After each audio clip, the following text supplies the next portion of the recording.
Ni par force, ni par puissance, mais par ton esprit. Oui, par ton esprit, ni par force, ni par puissance, mais par ton esprit. Oui, par ton esprit. Tu es le feu, nous sommes le temple, tu es la voix, nous sommes le chant. Toi notre Dieu, tu es le temple, toi la lumière, nous t'élevons. Émerveillé par toi. Bonjour, bonjour, bonjour à tous. Bonjour à tous, comment allez-vous? J'espère que vous gardez le bon dépôt de la foi chrétienne et que vous continuez à avancer en dépit de toute épreuve et malgré toute épreuve. Parce que la vie chrétienne, on le sait, elle est faite aussi de chemins rocailleux. Tout n'est pas toujours linéaire. Il y a des situations qui peuvent nous décourager. Mais sachez, gardez vos yeux fixés sur la rémunération de ceux qui placent en Dieu leur foi pour un enjeu éternel, car le but ultime, la finalité, c'est un enjeu éternel. Il s'agit de notre salut, du salut de notre âme. Alors gardez la foi, persévérez, que Dieu vous communique sa force afin qu'en toute chose vous teniez bon au nom de Jésus-Christ. Au nom de Jésus-Christ. Bonjour. Voilà, donc on se retrouve pour une nouvelle vidéo par la grâce du Seigneur Jésus-Christ. Et dès cet instant, je l'ai déjà fait naturellement avant la vidéo, mais je demande encore au Seigneur Jésus-Christ, dans sa bonté et sa miséricorde, de me communiquer la capacité à annoncer sa parole dans la vérité. Je demande au Saint-Esprit de me soutenir par son onction, afin que je puisse dire ce qui est conforme à la saine doctrine pour ce message. Alors ce message s'intitule « Si Dieu ne te recommande pas ». Si Dieu ne t'a pas recommandé pour une œuvre, pour un service, pour une chose donnée, si ce n'est pas Dieu qui t'a recommandé, n'y va pas, n'y va pas. Si ce n'est pas Dieu qui t'a recommandé, n'y va pas. Et l'inverse est aussi vrai, c'est-à-dire si c'est Dieu qui te recommande, si c'est Dieu qui t'a recommandé, si c'est Dieu qui t'a voulu pour un service donné, alors là, par contre, Dieu attend de toi que tu sois présent à ce service, présent pour cette œuvre et que tu y sois fidèle, que tu y sois fidèle. Pour introduire ce message, je lis avec vous dans la seconde épître aux Corinthiens au chapitre 10, donc 2 Corinthiens chapitre 10, et je lis pour vous à partir du verset 12. Le verset 12. Nous n'osons pas nous égaler ou nous comparer à quelques-uns de ceux qui se recommandent eux-mêmes, mais en se mesurant à leur propre mesure et en se comparant à eux-mêmes, ils manquent d'intelligence. Pour nous, nous ne voulons pas nous glorifier hors de toute mesure. Nous prendrons au contraire pour mesure les limites du partage que Dieu nous a assigné, de manière à nous faire venir jusqu'à vous. Nous ne dépassons point nos limites comme si nous n'étions pas venus jusqu'à vous, car c'est bien jusqu'à vous que nous sommes venus, que nous sommes donc arrivés avec l'évangile de Christ. Ce n'est pas hors de toute mesure. Ce n'est pas par des travaux d'autrui que nous nous glorifions, mais c'est avec l'espérance, si votre foi augmente, de grandir encore davantage parmi vous, selon les limites qui nous sont assignées, et d'annoncer l'évangile au-delà de chez vous, sans nous glorifier de ce qui a été fait dans les limites assignées à d'autres. Que celui qui se glorifie dans le Seigneur. Écoutez bien le verset 18 qui correspond au titre du message. Car ce n'est pas celui qui se recommande lui-même qui est approuvé, c'est-à-dire approuvé de Dieu, premièrement, approuvé de Dieu, mais aussi approuvé des autres, c'est-à-dire de ceux avec qui il assure ce service ou de ses chefs au niveau humain. Ce n'est pas celui qui se recommande lui-même qui est approuvé, mais c'est celui que le Seigneur recommande. Celui que le Seigneur recommande. C'est pour cela qu'en titre de ce message, j'ai dit, si Dieu ne te recommande pas, si Dieu ne t'a pas recommandé pour un service, pour une œuvre, n'y va pas. Et à l'inverse, si Dieu te recommande, si Dieu t'a recommandé pour une œuvre ou pour un service, alors là par contre, tu dois y être et y être avec fidélité. Avec fidélité. Là ici, nous voyons que l'apôtre Paul faisait donc part à l'adversité qu'il rencontrait dans son ministère. Et cette adversité, il la rencontrait même au sein des communautés chrétiennes. Là, il s'adresse aux Corinthiens et ça veut dire qu'au sein de cette communauté de Corinthe, il avait des adversaires. Il y avait des personnes qui disaient, oui, cet apôtre Paul-là, lorsqu'il écrit donc dans ses lettres qu'il envoie, les épîtres, lorsqu'il écrit donc ses courriers, ses lettres qu'il envoie aux communautés chrétiennes, dans ses lettres, il est sévère et il est fort. C'est-à-dire ses écrits, ce qu'il écrit est sévère, c'est dur, c'est fort. Mais lorsque il est présent en personne, c'est-à-dire que lorsqu'il se trouvait réellement en personne au sein d'une communauté, et là c'était les Corinthiens, eh bien il est faible. Il est faible et sa parole même est méprisable. C'est comme si en fait ils étaient en train de dire, quelque part ce n'est pas la même personne. Ce n'est pas la même personne qui écrit les lettres et ce n'est pas la même personne qui, lorsqu'elle se trouve en face de nous, eh bien, s'exprime de la même manière que dans ses lettres.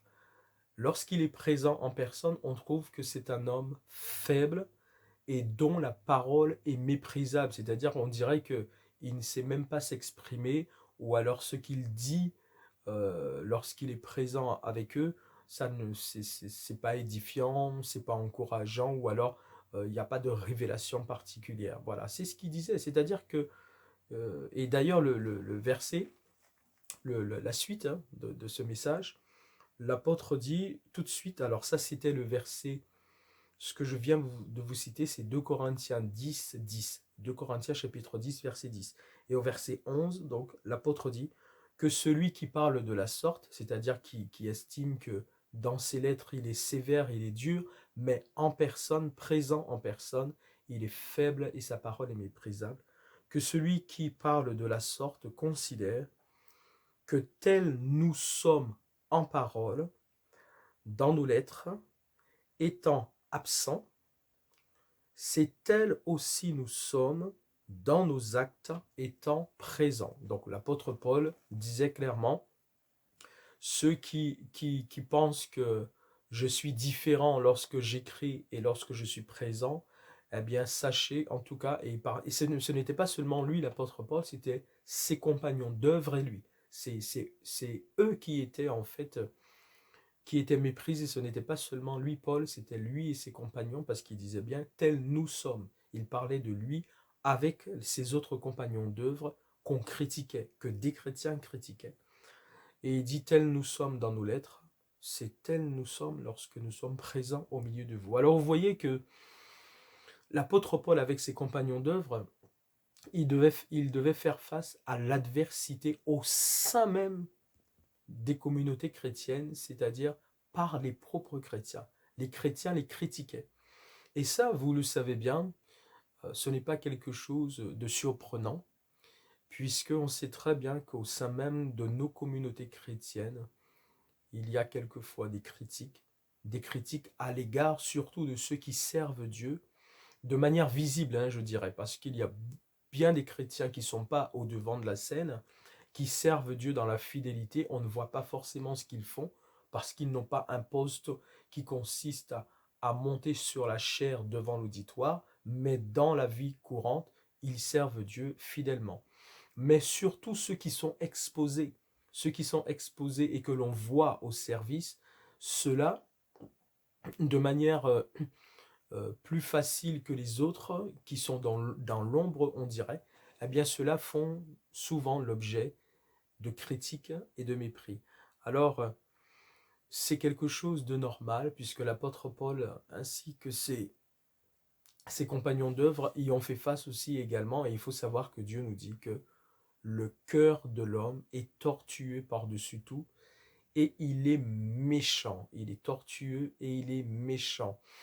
Même au sein des communautés chrétiennes, oui, vous pourrez faire l'objet de critiques, surtout si vous êtes au service. Surtout si vous êtes au service. Mais bon, ce qui est important dans la suite de ce que j'ai lu, c'est surtout euh, soyez vigilants.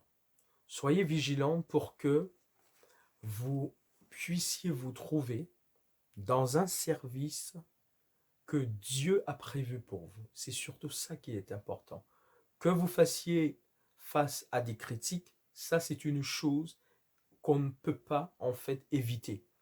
Tôt ou tard, une personne qui est au service, je parle du service visible que l'on voit dans la communauté, elle fait face à des critiques. Ça c'est inévitable.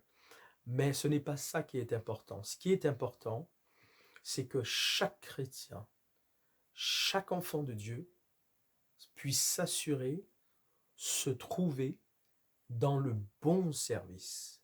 Dans le bon service. C'est ça qui est important. Et pour cela déjà, il faut que nous nous approchions de Dieu dans l'humilité, avec un cœur qui consiste à vouloir servir les autres. Servir les autres. Rappelez-vous de ce qui s'est passé, et ça on peut le voir dans l'évangile de Matthieu, les versets, chapitre 20, les versets 20 à 28, et aussi dans Marc 10, 35 à 45, lorsque la mère des fils de Zébédée, alors c'était qui ces fils de Zébédée? C'était Jacques et Jean, ces apôtres que Jésus a choisi lui-même pour qu'ils soient donc apôtres, Jacques et Jean. Dans l'évangile de Matthieu, il est dit que c'est leur mère qui fait la démarche auprès de Jésus. Et dans l'évangile de Marc, il est dit que c'est eux-mêmes qui vont vers Jésus. Donc, que ce soit leur maman, que ce soit eux-mêmes, la démarche a été faite vers Jésus. Et en quoi cette démarche a-t-elle consisté? Que ce soit leur maman, que ce soit eux-mêmes, à ce qu'ils demandent donc à Jésus que chacun soit assis dans le royaume de Dieu, l'un à la droite de Jésus-Christ et l'autre à la gauche de Jésus-Christ. Ça voulait dire quoi? Ça voudrait dire qu'il voulait avoir les premières places dans le royaume de Dieu. Les premières places dans le royaume de Dieu. C'est ce qu'il voulait. Il voulait donc occuper les premières places dans le royaume de Dieu. Alors je vais vous lire justement, je vais aller dans Matthieu, et on va voir ce que Jésus va leur répondre. Et c'est ça qui est important. Il faut que nous comprenions quel est le cœur, l'état d'esprit, le cœur avec lequel nous devons servir Dieu. Si nous voulons servir Dieu pour que nous puissions être vus et nous mettre en avant, c'est un service qui est, pardon, excusez-moi, c'est un service qui est inutile et qui ne glorifie pas Dieu, qui n'honore pas Dieu, et cela donc n'a pas de valeur devant Dieu. Alors, il demande donc à Jésus que chacun soit l'un à la droite de Jésus, l'autre à sa gauche, dans son royaume. Et les 10 autres apôtres, ils avaient entendu ce que ces deux frères avaient demandé au Seigneur, et donc ils étaient furieux contre eux, hein, ils étaient indignés de ce qu'ils avaient demandé à Jésus cela. Et Jésus appelle donc tous ses disciples, tous ces 12 apôtres surtout, et il leur dit surtout, écoutez, vous savez que dans le monde, les hommes cherchent à occuper les premières places. Ils cherchent à dominer les uns sur les autres. Il leur dit au verset 26, il ne doit pas en être de même au milieu de vous. Il ne faut pas qu'il en soit de même au milieu de vous. Mais quiconque veut être grand parmi vous, qu'il soit votre serviteur. Qu'il soit votre serviteur. Et quiconque veut être le premier parmi vous, parce que c'est ce qu'il voulait être les premiers dans le royaume de Dieu, quiconque veut être le premier parmi vous, qu'il soit votre esclave, qu'il soit votre esclave.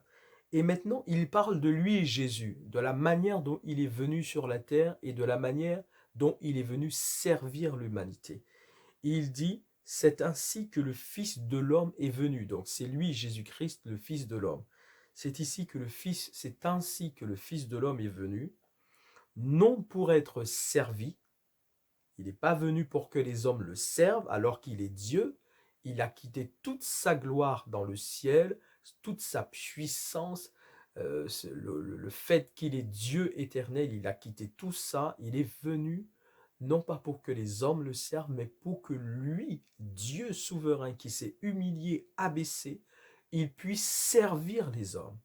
C'est ainsi que le Fils de l'homme est venu non pour être servi, mais pour servir et donner sa vie comme la rançon de plusieurs. Il est venu pour servir et donner sa vie comme la rançon de plusieurs. C'est-à-dire, on sait, il est passé par ce sacrifice à la croix. Donc, il a payé le prix de notre péché pour nous en délivrer. Donc, il est devenu la rançon qui nous permet à nous aujourd'hui d'être affranchis de notre péché. Vous voyez, c'est comme ça que Jésus est venu. Il est venu servir l'humanité et que n'a-t-il pas supporté et souffert pour servir les hommes de cette manière? Alors la première chose que Dieu nous enseigne, et vous voyez toutes ces personnes qui critiquaient l'apôtre Paul et ses compagnons d'œuvre, c'est parce qu'elles voulaient se mettre en avant vis-à-vis de Paul et les autres. Elles voulaient avoir les premières places. Elles se sentaient supérieures à Paul et à ses compagnons d'œuvre. Elles se sentaient même peut-être meilleures dans le service que Paul et les autres, alors elles les critiquaient. Là, ça veut dire que ces personnes-là déjà n'avaient pas un cœur de serviteur. Ces personnes qui critiquaient l'apôtre Paul et ses compagnons d'œuvre n'avaient pas un cœur de serviteur. Car celui qui a un cœur de serviteur, il sert les autres. Il offre sa vie pour les autres. Il ne se sert pas des autres et il ne cherche pas à s'élever au-dessus des autres, à les dominer, à les piétiner. Ce n'est pas ça un cœur de serviteur. Un cœur de serviteur, un cœur de servante, c'est celle qui vient pour servir les autres, pour offrir sa vie pour les autres. Première chose, c'est ça, servir Dieu. Donc si quelqu'un vous dit, moi je sers Dieu, mais vous voyez que cette personne domine les autres, cette personne écrase les autres, cette personne piétine les autres, vous comprenez par là que cette personne n'a pas un cœur de serviteur, cette personne n'a pas un cœur de servant. Et c'est en ce sens-là que la plupart du temps, ce genre de personnes-là se recommandent. Ces personnes-là se recommandent elles-mêmes pour différents services dans l'Église. Elles se recommandent elles-mêmes. Pourquoi? Parce qu'elles veulent être en premier, occuper les premiers rangs, être au-dessus des autres, piétiner les autres, dominer les autres. Elle se recommande elle-même. Mais la parole de Dieu nous dit clairement, celui que Dieu approuve, celui que les autres aussi doivent approuver dans le service, ce n'est pas la personne qui se recommande elle-même, c'est la personne que Dieu recommande pour le service. D'accord? Donc, si vous voulez vraiment être recommandé par Dieu, par sa grâce, par son amour, eh bien, il faut marcher dans l'humilité. Il faut vraiment que vous marchiez, il faut que nous marchions donc dans l'humilité. Je vais lire pour vous 1 Pierre chapitre 5, les versets 5 à 7. 1 Pierre 5, les versets 5, 1 Pierre 5, 5 à 7. Voilà. Alors, de même, vous qui êtes jeunes, soyez soumis aux anciens. Et tous, c'est-à-dire du plus petit au plus grand, que ce soit celui qui occupe un ministère qui est visible sur la chair ou celui qui travaille dans l'ombre, car bien des enfants de Dieu n'ont pas de titre particulier, mais ils sont fidèles dans le service que Dieu leur a confié et dans leur vie de tous les jours, ils travaillent vraiment avec fidélité pour Dieu. Tous, du plus petit au plus grand, que ce soit ceux qu'on voit sur le devant de la scène ou ceux qu'on ne voit pas. Et tous, dans vos rapports mutuels, revêtez-vous d'humilité. Revêtez-vous d'humilité. Car Dieu résiste aux orgueilleux, mais il fait grâce aux humbles, ceux qui se recommandent eux-mêmes, ceux qui sont orgueilleux, ceux qui font tout pour occuper les premières places. Dieu leur résiste, Dieu leur résiste. Et même si vous voyez que quelquefois ils y parviennent, ils arrivent à leur fin, mais sachez que ce qu'ils font là, Dieu ne les approuve pas. Dieu n'est pas avec eux. Dieu ne les approuve pas parce qu'ils sont orgueilleux, parce qu'ils se recommandent eux-mêmes, parce qu'ils font tout pour occuper les premières places. Dieu résiste aux orgueilleux et il fait grâce donc aux humbles. Humiliez-vous, humiliez-vous donc sur sa puissante main, sur la puissante main de Dieu, afin qu'il vous élève au temps convenable. Marchez dans l'humilité, restez dans l'humilité, au temps convenable. C'est Dieu lui-même qui vous établira dans une œuvre ou dans un service qu'il a prévu pour vous. Sachant rester dans l'humilité, et quand le temps de Dieu sera venu, ce que lui, il a prévu pour nous, pour vous, il nous l'accordera. Mais c'est lui qui nous établira. Quand c'est Dieu qui établit quelqu'un, ça fait toute la différence par rapport au fait que ce soit une personne même qui est tout fait pour s'établir elle-même dans un service, dans une œuvre, ou quand ce sont aussi d'autres personnes qui l'ont établi, contrairement à la volonté de Dieu. Ça fait toute la différence. Toute la différence, c'est lorsque c'est Dieu lui-même qui établit un chrétien quelque part, il lui donne les capacités, les talents, l'onction qui va avec. Et lorsque c'est la personne même qui s'est érigée, qui s'est hissée à cette place, ou que ce sont des autres par amitié ou tout autre motif qui ont placé cette personne à cette place, je vous assure, ça fait toute la différence. Toute la différence. Déchargez-vous sur lui de tous vos soucis, car lui-même prend soin donc de. Alors, le proverbe 27.2, je le lis aussi pour vous parce qu'il est important par rapport à ce message. Le proverbe 27.2. Proverbe 27.2 dit ceci: ne te vante pas du lendemain, car tu ne sais pas ce qu'un jour peut enfanter. Qu'un autre te loue, et non ta bouche, un étranger et non tes lèvres. Vous voyez, ça c'est une fois qu'on est dans un service donné, quel qu'il soit, on est en train de servir Dieu. Ne va pas te vanter auprès des autres pour dire tu as vu comment j'ai chanté aujourd'hui, tu as vu comment j'ai fait telle œuvre, tu as vu comment j'ai assuré le service. Ça c'est de l'orgueil, ça c'est de la vanité. Reste dans l'humilité, restez dans l'humilité. Ce sont les autres qui doivent apprécier si vraiment vous êtes appelé de Dieu dans un service, si vous avez vraiment l'onction de Dieu pour ce service, ce sont les autres qui doivent témoigner de cela, pas vous-même. Ce sont les autres qui doivent dire vraiment ce frère, vraiment cette sœur est appelée de Dieu. On voit que lorsqu'il est au service, lorsqu'elle est au service, on voit l'onction de Dieu dans l'œuvre, dans le service qu'il accomplit. Ce sont les autres qui doivent témoigner de vous. Mais vous-même, n'allez pas vous vanter auprès des autres. Et il y a des gens comme ça qui servent, mais sont toujours en train de chercher, de demander un retour auprès des autres pour savoir comment ça s'est passé, ce qu'on a bien vu, qu'ils étaient merveilleux, ils étaient extraordinaires dans ce qu'ils faisaient. Non, ça c'est de l'orgueil. Et ça, c'est de la vanité. Alors, je vais terminer.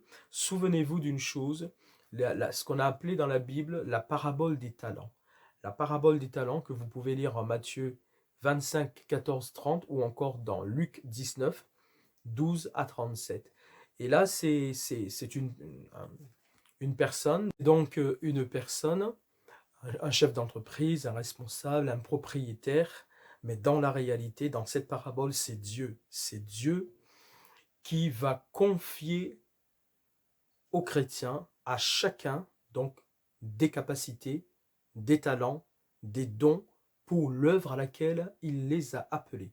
Donc là, c'est un propriétaire, un responsable, une personne, un chef d'entreprise, par exemple, il s'en va. Il s'en va de sa maison et il va confier à ses serviteurs des talents. À l'un, il va donner 5 talents, à un autre 2 talents et au troisième 1 talent. Mais comme je vous dis, dans la réalité véritable, authentique, spirituelle de ce que Jésus est en train d'enseigner par cette parabole, c'est Dieu lui-même, la personne là qui s'en va, le propriétaire là qui s'en va, c'est Dieu en fait qui donne aux chrétiens, à chacun, des talents, des capacités, des dons, des capacités pour l'œuvre donc à laquelle il les a appelés. Et puis, ce propriétaire, il revient plus tard. On va voir ce qui va se passer à partir du verset 20 du chapitre donc 25 de Matthieu. Celui qui avait reçu les 5 talents s'approcha en apportant 5 autres talents. Donc on voit que celui qui avait les 5 talents, excusez-moi, il les a fait fructifier et il en a gagné 5 de plus, ce qui fait qu'en tout, il en a aujourd'hui 10 talents. Ça veut dire qu'il a bien œuvré dans ce que lui avait confié donc le propriétaire. Et vis-à-vis de Dieu, dans la réalité, ce chrétien, il a bien travaillé, il a fait fructifier l'œuvre que le Christ Jésus lui avait confiée, il en rapporte 5 de plus. Et justement, donc, il dit, Seigneur, tu m'as remis 5 talents, voici, j'en ai gagné 5 autres. Et le maître lui dit, à ce moment-là, c'est bien, bon et fidèle serviteur, tu as été fidèle en peu de choses, je te confierai beaucoup, entre dans la joie de ton maître. Le second, qui avait reçu les 2 talents, pareillement, donc il revient, il s'approche du Seigneur, du Maître, et lui dit, voilà, Seigneur, tu m'as remis 2 talents, voici, j'en ai gagné 2 autres. Donc lui, pareillement, il a bien travaillé. Aujourd'hui, il a 4 talents, parce qu'au départ, il en avait 2. Il a bien fait fructifier cette œuvre. Il en a gagné 2 talents de plus. Et son maître lui dit également, c'est bien, bon et fidèle serviteur, tu as été fidèle en peu de choses, je te confierai beaucoup, entre dans la joie de ton maître. Et on voit le troisième qui n'avait reçu qu'un talent. Il vient, il s'approche du maître, il dit Seigneur, Seigneur. Vous voyez déjà son discours, il va être totalement différent des 2 autres. Il s'approche du maître et il lui dit Seigneur, je savais, alors que je retrouve donc, je savais que tu es un homme dur, qui moissonne où tu n'as pas semé et qui amasse où tu n'as pas vanné. Vous voyez bien, son discours n'a rien à voir avec les 2 autres. Il n'est pas en train de dire au maître, voilà, j'ai gagné un talent de plus par rapport à ce que tu m'avais donné. Non, lui, il lui fait des reproches en fait. Il lui fait des reproches au maître. Je savais que tu es un serviteur qui est dur, qui moissonne où tu n'as pas semé et qui amasse où tu n'as pas vanné. J'ai eu peur, et je suis allé cacher ton talent dans la terre. Voici, prends ce qui est à toi. Donc on a bien compris, en fait, par rapport à ce qui lui avait été confié, il n'a rien fait. Il n'a pas fait fructifier ce talent, il n'a pas travaillé, il n'a pas œuvré, il n'a rien fait. Il avait reçu une capacité. En fait, c'est Dieu qui donne à chacun selon l'œuvre à laquelle il nous appelle. Et en fonction de l'œuvre à laquelle il nous appelle, il nous donne des capacités, il nous donne une onction. Ces capacités et cette onction, elle est différente de notre, parce que chacun est appelé à une particularité dans l'œuvre de Dieu. Donc pour l'œuvre à laquelle Dieu appelle chacun, il donne à chacun ce qui correspond à cet appel, à cette œuvre, à ce service. Et c'est chacun qui doit, dans le service que Dieu lui a confié, être trouvé fidèle. Et lui, il n'est pas du tout fidèle. Il avait reçu un talent parce que ça correspondait à l'œuvre à laquelle Dieu l'appelait, à sa capacité à lui. Il avait reçu un talent, mais il ne l'a pas fait fructifier. Il a été le cacher dans la terre. Et quand le maître revient, il dit, voici, prends ce qui t'appartient. Je te remets ce qui t'appartient. Alors son maître va lui dire, serviteur méchant et paresseux. Méchant et paresseux. Tu savais que je moissonne où je n'ai pas semé et que j'amasse où je n'ai pas vanné. Il te fallait donc remettre mon talent, mon argent au banquier, et à mon retour, j'aurai retiré ce qui est à moi avec un intérêt.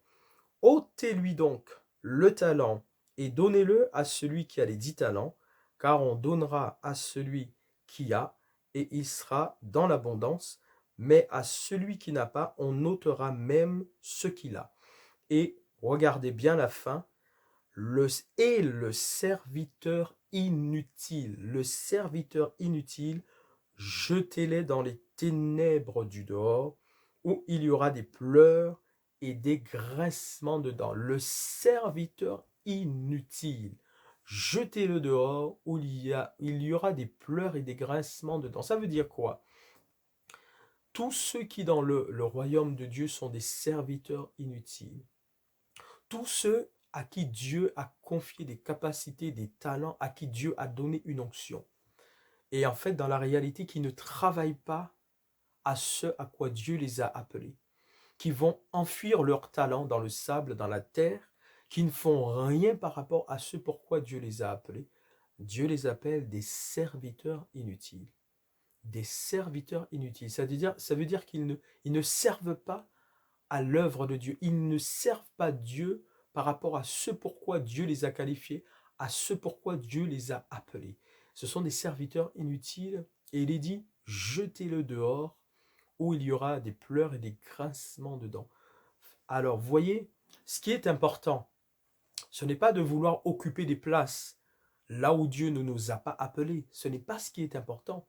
Ce n'est pas celui qui se recommande que Dieu approuve, c'est celui que Dieu recommande. Mais si Dieu vous a recommandé pour un service, si Dieu vous a recommandé pour une œuvre, s'il vous a établi dans un service, s'il vous a établi dans une œuvre, ce que Dieu attend de nous, de chacun de nous, en fonction de ce pourquoi il nous a qualifiés et il nous a établis, c'est que nous soyons trouvés fidèles, que nous soyons trouvés fidèles dans cette œuvre, dans ce service, et que nous fassions fructifier cette œuvre, que nous fassions croître non par notre force, non par notre puissance, par l'Esprit de Dieu qui est en nous, par les capacités que nous avons reçues de Dieu, car c'est Dieu qui qualifie, c'est lui qui donne l'onction qui correspond à l'appel qu'il lance sur la vie de chacun de nous. Voyez, ça ne sert à rien de chercher à se hisser à une place que Dieu n'a pas prévue pour nous. Ce n'est pas ça qui est important, parce que celui-là, Dieu ne l'approuvera pas. Celui qui se recommande lui-même, Dieu ne l'approuvera pas. Ce que Dieu veut, ce que Dieu attend de chacun de nous, c'est que nous soyons trouvés fidèles dans le service qu'il nous confie. Par rapport aux compétences, aux capacités, aux talents, à l'onction qu'il nous donne lorsqu'il nous établit dans un service, c'est ça qui est important, que nous fassions fructifier ce que Dieu nous a confié afin que lorsqu'il reviendra, et Jésus-Christ revient bientôt, nous puissions nous entendre dire, c'est bien, bon et fidèle serviteur, entre dans la joie de ton maître. Tu as été fidèle en peu de choses, je te confierai beaucoup. C'est ça qui est important. C'est vraiment ça qui est important. Mais il y a des personnes qui cherchent à se hisser elles-mêmes dans des services pour lesquels Dieu ne les a ni appelés, ni qualifiés. Et ces personnes-là, qu'est-ce qu'elles font? Elles perdent leur temps. Elles se font du mal à elles-mêmes, elles font du mal aux autres, elles font du mal à l'Église de Jésus-Christ parce qu'elles n'ont pas été appelées par Dieu pour cela. Elles n'ont pas reçu de Dieu les compétences, les talents, les qualifications et l'onction pour cela. Donc, elles font du mal à l'œuvre de Dieu et à elles-mêmes, et en fait, elles ne font pas l'œuvre pour laquelle Dieu vraiment les a appelées, peut-être dans un autre domaine, là où elles ne veulent pas servir, là où elles ne servent pas. Alors, retenez bien ça. Ce n'est pas celui qui se recommande lui-même qui est approuvé de Dieu. C'est celui que Dieu recommande. Mais une fois que Dieu t'a recommandé, une fois que Dieu t'a établi, maintenant tu dois être trouvé fidèle. Fidèle dans ce service pour faire croître, faire fructifier les talents, les compétences, les dons que Dieu t'a donnés, par l'onction que Dieu t'a donnée, pour l'œuvre à laquelle Dieu t'a appelé. C'est ça qui est important, que chacun soit trouvé fidèle dans le service que Dieu lui a confié. Que Dieu bénisse son Église, que Dieu aide chaque chrétien. C'est le temps certainement pour beaucoup d'enfants de Dieu de se remettre en question. Si ceux qui sentent qu'ils doivent se remettre en question par rapport à ce message, remettez-vous en question, vérifiez bien que vous êtes à la bonne place dans le corps de Christ, que vous faites l'œuvre pour laquelle Dieu vous a appelé. S'il faut changer, changez. S'il faut arrêter carrément, arrêtez. Mais surtout, assurez-vous d'être à la bonne place. Et vraiment, si vous voulez une image, c'est l'image de notre corps, comme Dieu nous le dit. Il a placé chaque membre à sa place dans notre corps. Et vous voyez bien que si on change, on interchange les places des membres dans le corps. Si on prend votre oreille, on le met à la place de votre bouche. On prend votre nez, on le met à la place de votre pied. On prend votre main, on le met à la place de votre bras. Vous voyez bien ce que ça va donner. Ça va donner un corps totalement difforme et qui dysfonctionnera forcément, qui ne pourra pas fonctionner correctement. C'est la même chose dans le corps de Christ. C'est la même chose dans l'Église. Assurez-vous d'être à la bonne place, dans le bon service, par rapport à l'appel que Dieu a lancé sur votre vie, par rapport aux compétences, aux talents, aux dons et à l'onction que vous avez reçue de Dieu pour ce service-là.